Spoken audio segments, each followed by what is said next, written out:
Well, hello, ladies and gentlemen. Welcome back to Grizzly Bear Sims YouTube channel, and welcome back to Tazewell County, Illinois. Thanks for coming back for another episode. This is episode number 2, and we are headed out to field number 3, I believe it is, because we just got a radio call just a second ago, and basically Billy Bob needs some fertilizer, and so we were just kind of hanging around the main shop waiting on a phone call. We need to go and pick up some bulk.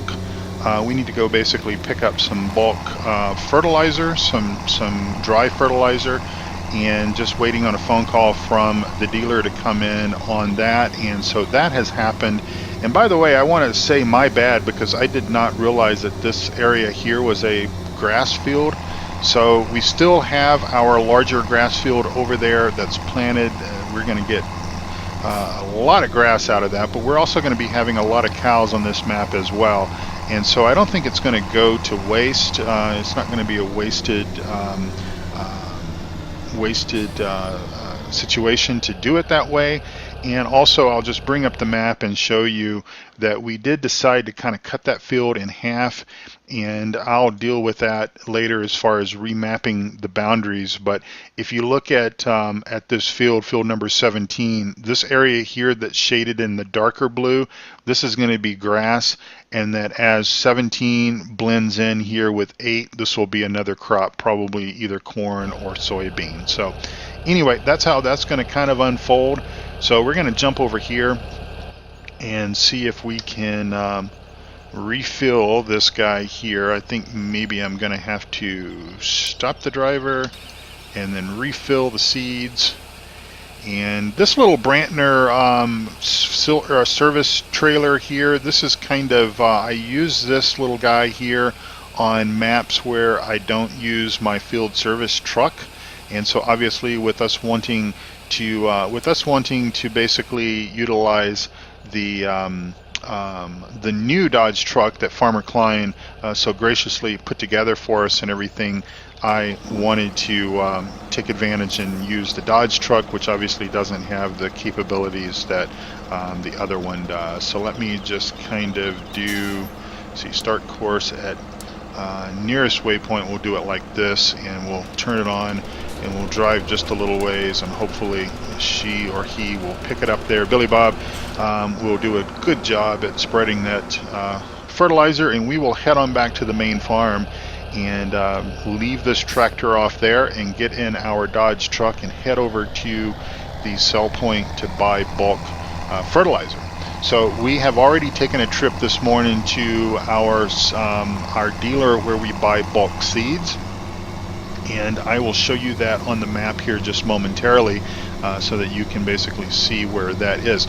So essentially with this map, I suppose if you wanted to buy the bulk big bag seeds and fertilizer, you certainly could. I'm not real sure where you would pick those up.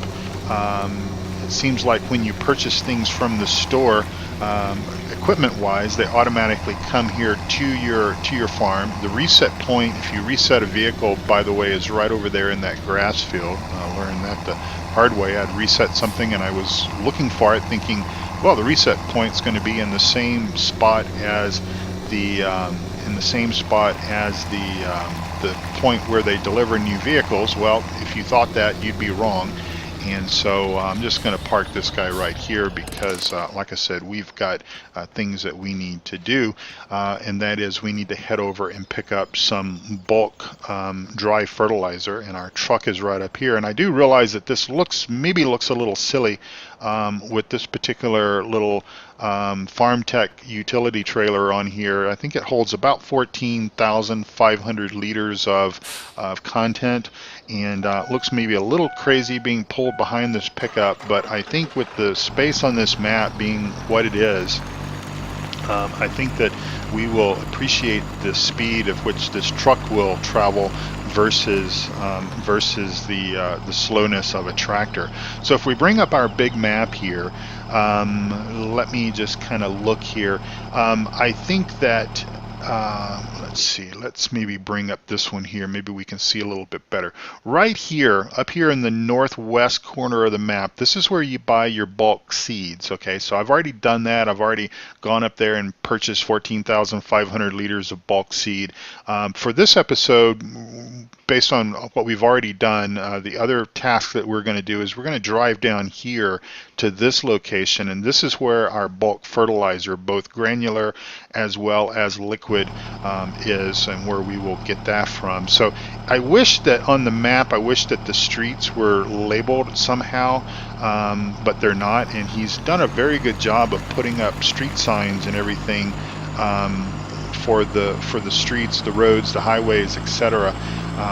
But I wish that maybe they were labeled on the map so we would kind of know what to look for. And again, it kind of gets better. You know, obviously every new map for me, I spend some time wandering around and usually losing myself a couple of times. And I know that, you know, my good friend Mike Reefy 1952,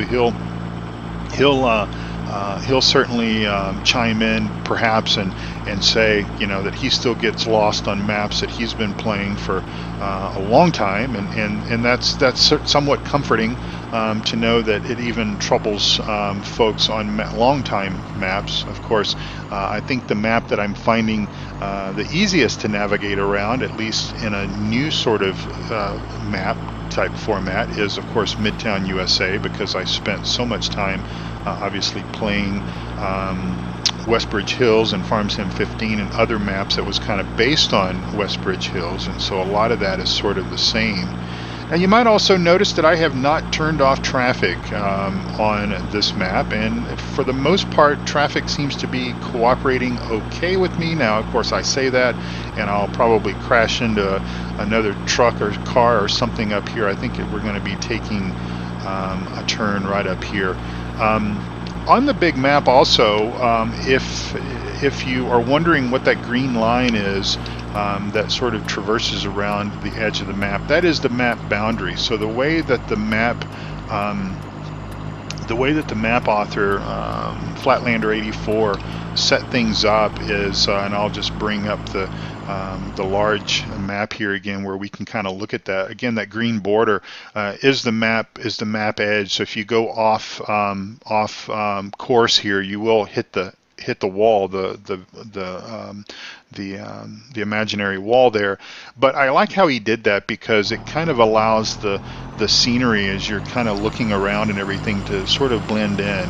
And obviously you don't have that magic curtain like you have on, for example, Lawfolds, for example, where you're so close, the fields are so close. And I like that about that. I mean, I think what he did was he took a much larger scaled map and fixed this one so that you have that extra space around the border, and I think it works out. I think it works out great.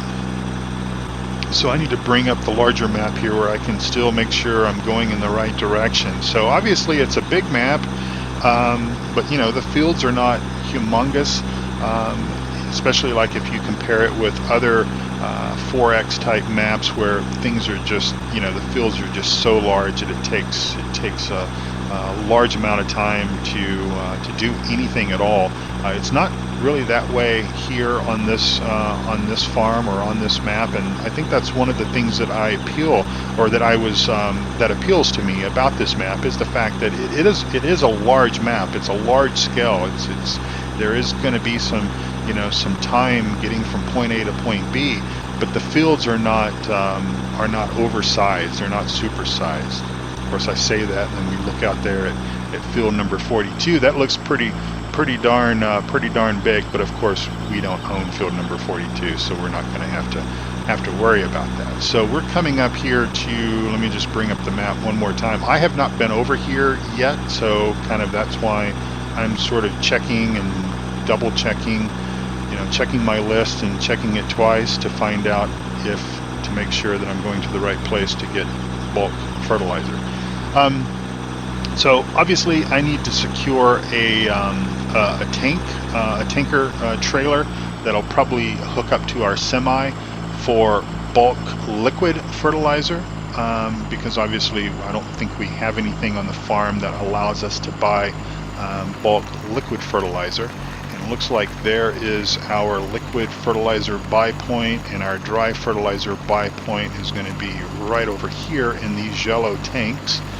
And so we will just kind of try to pull around here without hitting anything and fill up with 14,500 liters or so of dry fertilizer, and I will show you where this goes on the main farm as well. So I hope everyone is having a wonderful day. I'm recording this episode on the 13th of January, and I'm going to get this thing slotted in somewhere in between Thornton Farm and Midtown USA, and you'll be watching it fairly soon. I would say possibly Wednesday time frame. I am off on Monday. It is a 3-day weekend for me. We've got some honeydew projects that we're going to be finishing up on, and if you were watching episodes that I had recorded last Saturday, I think around the 6th of January or so, I think I might have talked about the fireplace project, the idea of retiling that, or at least that's my wife's idea of retiling it. Of course, I'm doing the work, but that is what is going to be going on. That's really reached stage 2. I got all the tile off of it last weekend, and that was kind of a combination of hammer, chisel, scraper, pry bar, everything that I could sort of pull into the fray to kind of help get that old tile off. And you know, where there's a will, there's a way. And with so many of these different things, I need to make sure that I don't do something stupid and like tip this thing, because that would be a terrible thing to do, especially after spending so much money to buy. Oop, almost did it again, Jerry. Come on, slow down, settle down. After spending almost, what was it, 30,000 almost there. So our money, our 100K of budget is going quickly after we bought bulk seeds and bulk fertilizer, and we're going to be going after bulk liquid fertilizer here at some point in the next time. Most likely I will do that off camera, since there's really no need to come over and do that on camera, since I've shown you where to get that. Yeah, that's going quickly. But we're going to be selling some equipment. There's some equipment that came on the farm that we don't believe that we're going to need, that we're going to use. And so we've been kind of looking at everything. Obviously, I told you all that Jack got here early.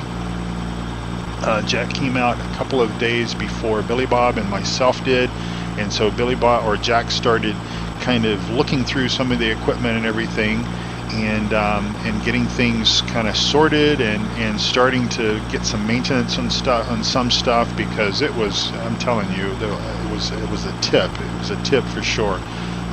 And so we have begun again identifying what we're going to need, what we're going to want to keep, what we're going to want to sell. So you're going to maybe see over a period of time, you're possibly going to see the dollar budget there go up and come down and such, and that's going to be pretty much as we sell some of the equipment. And what our plan really is, and I'll point this, well, let me bring up the big map there. So field number, I think it's field number 1, that's the field that you'll see the combine on and maybe some other equipment. That's kind of our staging field for right now, as we're kind of pulling things out of the main barn and kind of looking over everything. That's kind of where we're staging equipment. And oftentimes when we come in for a break or come in between projects, we're just parking our equipment there in that field. That field will eventually most likely be used as a field, but for right now we're kind of using it as an extra yard, because you've probably noticed that, well, things are kind of tight around the main farmyard there, and that's okay. You know, we'll get things sorted out as best we can. Looks like that second axle did come down once we got some weight in the trailer. But anyway, what I plan to do is we're going to park some of that equipment out there on that field and put some for sale signs on it, and basically see if there's any interest. You know, obviously a lot of these pickups and stuff that you see driving up and down the road, these are local farmers that are running farms and operations near us, around us, in this area, in this county. And so, you know, there may be some interest. There's also an auction that's coming up where we may take some equipment and try to sell it that way as well. Again, it's kind of stuff that we don't think that we're going to need, or that we don't think we're going to want, because we want to take care of our operating budget. And of course, our operating budget is what is funding, you know, seeds, fertilizer, stuff like that. As I had pointed out in episode number 1, essentially the animals have already been secured. That came out of a different budget that's more or less coming out of our investor budget. And since the cows especially will be producing milk, that's sort of a completely different area there that is funding that. So that's not visible there in the dollar amount that you're seeing there. So anyway, that is just some of the stuff that we're going to be doing and taking care of as kind of time goes by. So we're coming up here back onto the main farm here. You'll see field number 1, and you'll see what I'm talking about just right over there with field number 1. You'll see the combine setting over there, and of course we're going to keep that combine because that's our workhorse. I mean, that big case, I think it's possibly a bit overkill.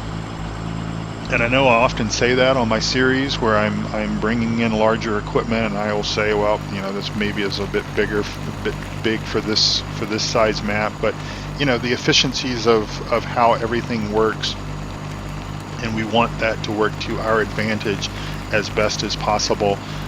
So that is kind of how all that works.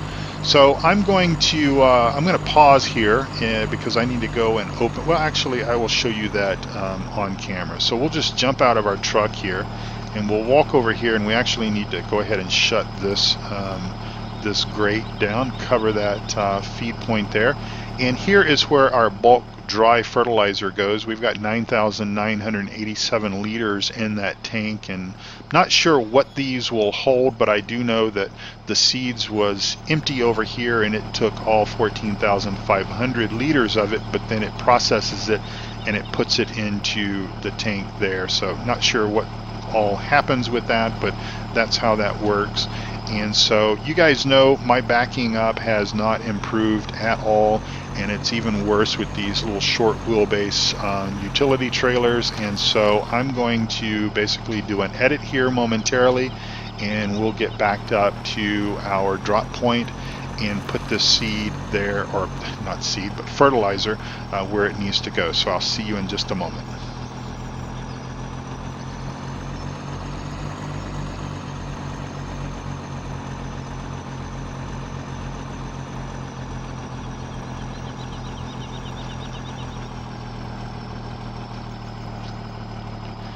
All right, well, actually, as you noticed, I chose to leave that on camera, so I did not do an edit there. I just remained very quiet because that's perhaps one of the best backing jobs that I have done with this particular tipper type utility. This small tandem axle trailer is kind of like trying to back up something on an ice skating rink, but in any event, that worked out quite well. So I'm quite pleased, quite proud of myself that I managed to get it backed up like that. So we're just going to pull up here. I'm going to set my parking brake. I'm going to get out, and we're going to go ahead and go and shut that door. So as you can tell, we've got 13,500 liters that we've just put in there. That's what that trailer holds, and then it will eventually sort itself and load it into there, and that number will change over time. All right, so that's pretty much, we're about 20 minutes into this episode, and hopefully it hasn't been too chaotic. Again, I think probably off camera I will go and get some bulk liquid fertilizer, and that is where the bulk liquid fertilizer comes in right here. Now I'm assuming, and I know what the word assume means, although I won't define it here because it's a bad word. But I am assuming that basically these, where are the universal tankers? Universal tankers, where are they? Right here. So I'm assuming that these guys will transport well, I know they will transport the liquid fertilizer normally, but assuming that this map is set up to utilize these, that's what we will be doing, and most likely we will just go ahead and get this guy here. Maybe the fertilize company has access to one of these, and we can maybe haul that. That way we don't have that particular cost associated. Obviously we will buy the liquid fertilizer, but if we can utilize their trailer to haul it, that might be a better scenario for us. So anyway, I think I'm gonna let you guys go early. It's about 21 minutes or so, I think, is the recording linked here, but I think I'm going to let you guys go early, and just basically thank you all so much for watching. I appreciate you watching and being a part of my channel. You will see that I have put some let me talk about that for a moment, and then we'll end the video over here. So here is our cow food mixer. I talked about this in episode number 1. These hold 12,000 liters each. That is the maximum that you can put in here, is 12,000 liters. So basically, if you think of it in bell form, that would be three standard bells. So 12,000 hay, 12,000 silage, 12,000 straw. So we're going to get some. Do we have any silage? Do we have any silage over here? What do we? That is reading 0, but that is the input. So let's see if we can see. So yeah, we have about 50, let's see, we have 51,000, almost 52,000 in that silo, and we have nothing in that silo. So we have about 52,000 liters of silage. So we're probably off camera going to go ahead, actually I think while we're connected to this guy here, I think we will just kind of do that and go ahead and get some silage in the mixing station, and that way we can at least have that done, and then when the cows arrive, when that happens, then obviously they'll come in and we'll already have some TMR ready to go, and possibly the pickup is not the best utility vehicle to be driving around the farmyard, because as you can see, again, it is tight. So we only need to put 12,000 liters in here, so I need to be on my button over here and stop that when we get close to 12,000. Obviously this trailer only holds 12,000, I think it was 12,500 or 13,500. Anyway, thank you all so much for watching. I appreciate you watching my channel. I appreciate you being a subscriber of my YouTube channel, and also don't forget about my friends. Go down and click on their links and go visit Eustace Farmer and Duckzorly and Farmer Klein and Doughboy, and tell them all I sent you, and of course others like Mike Reefy 1952. Excellent content, all of these guys. Go check out PCSG. Go check out the 3 Dudes Gaming Network. Visit my Discord server. If you see any mods that you want to have in your virtual farming world, then basically go to grizzlybearsims.com and you'll find a link to my mod spreadsheet, and that's 12,030 liters there. So anyway, thank you again for watching. Take very good care of yourselves and also of each other. God bless you all, and come back again for either Tazewell County, Thornton Farm, or Midtown USA. Take care. Bye-bye.